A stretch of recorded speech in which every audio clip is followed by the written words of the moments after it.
Assalamualaikum warahmatullahi wabarakatuh. Perkenalkan, nama saya Dwi Oktiriana dari PBSI 6A akan mempresentasikan UTS penelitian sastra terkait hakikat penelitian sastra.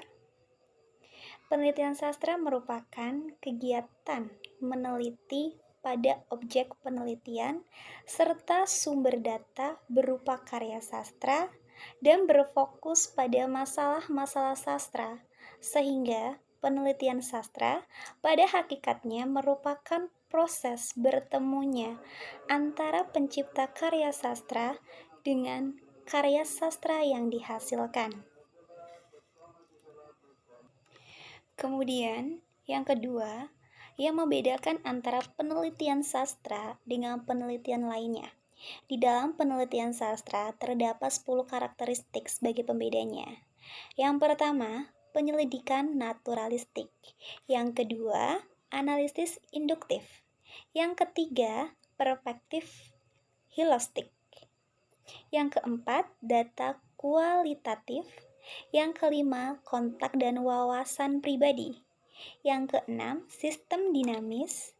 Yang ketujuh, orientasi kasus unik. Yang kedelapan, sensitivitas konteks.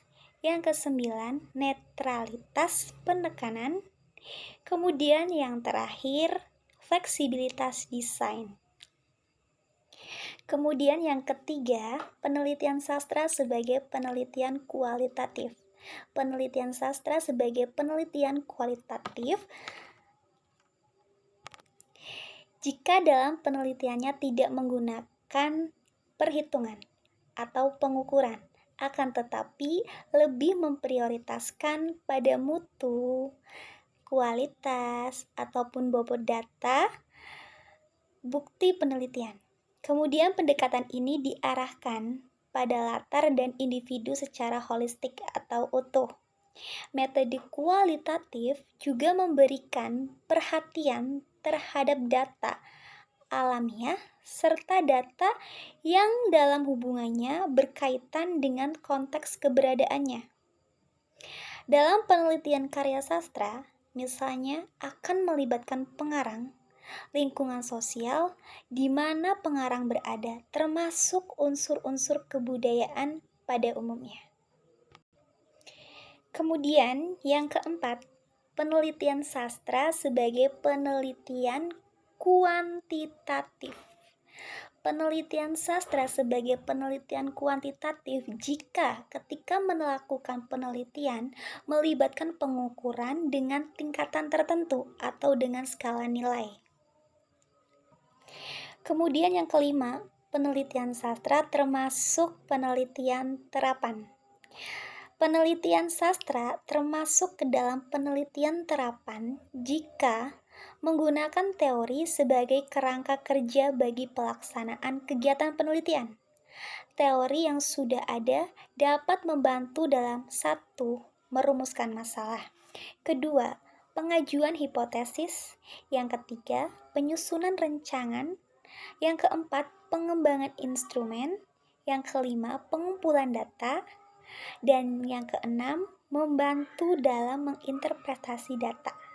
Kemudian yang keenam, yang membedakan antara data dan sumber data. Kemudian selanjutnya, sumber data adalah subjek di mana data dapat diperoleh.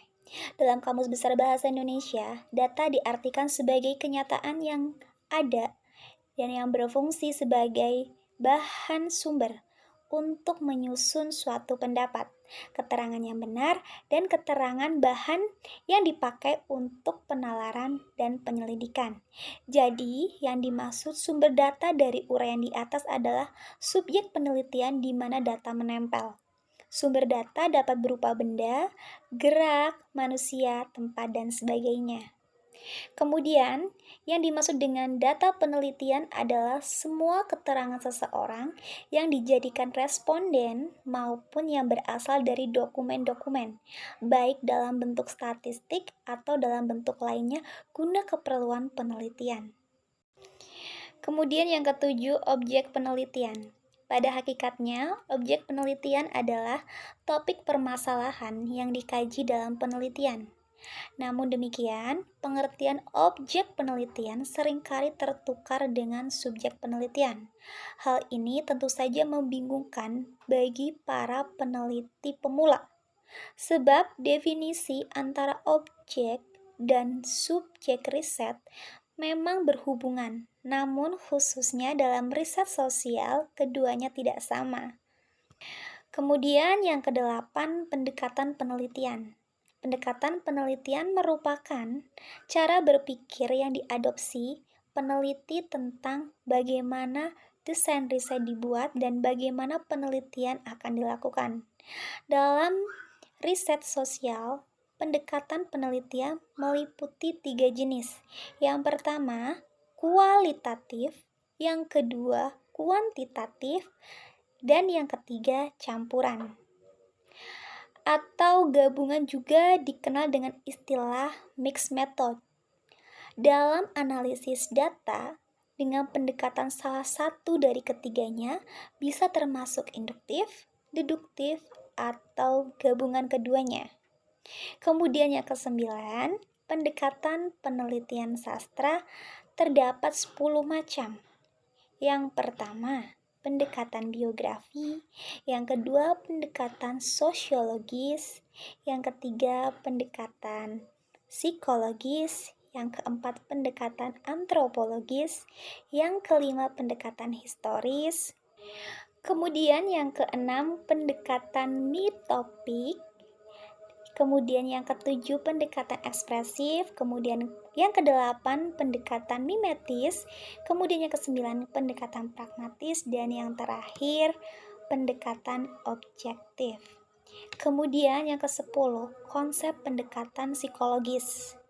Pendekatan psikologis memandang karya sastra sebagai hasil aktivitas penulis yang sering dikaitkan dengan gejala-gejala kejiwaan seperti obsesi, kontemplasi, kompensasi, sublimasi, bahkan sebagai neurosis. Dengan demikian, pendekatan psikologis berhubungan dengan 3 gejala utama, yaitu pengarang, karya sastra, dan pembaca. Selanjutnya, langkah kerja pendekatan psikologis yaitu yang pertama, mendeskripsikan struktur karya sastra. Yang kedua, menganalisis sebuah karya sastra. Yang ketiga, memahami unsur-unsur kejiwaan pengarang dan tokoh dalam karya yang diteliti. Kemudian yang keempat, menentukan teori tentang psikologi sastra sesuai dengan karya sastra yang diteliti.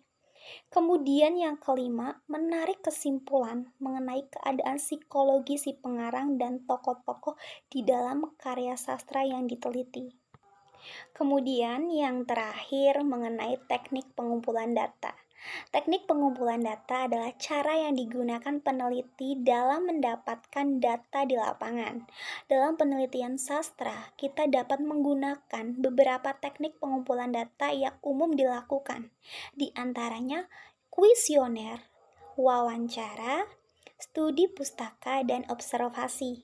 Pengumpulan data dilakukan untuk memperoleh informasi yang dibutuhkan dalam rangka mencapai tujuan penelitian. Oleh karena itu, teknik pengumpulan data yang digunakan harus sesuai dengan kebutuhan peneliti agar tujuan penelitian tersebut dapat tercapai secara maksimal. Sekian dari saya, kurang lebihnya mohon maaf. Wassalamualaikum warahmatullahi wabarakatuh.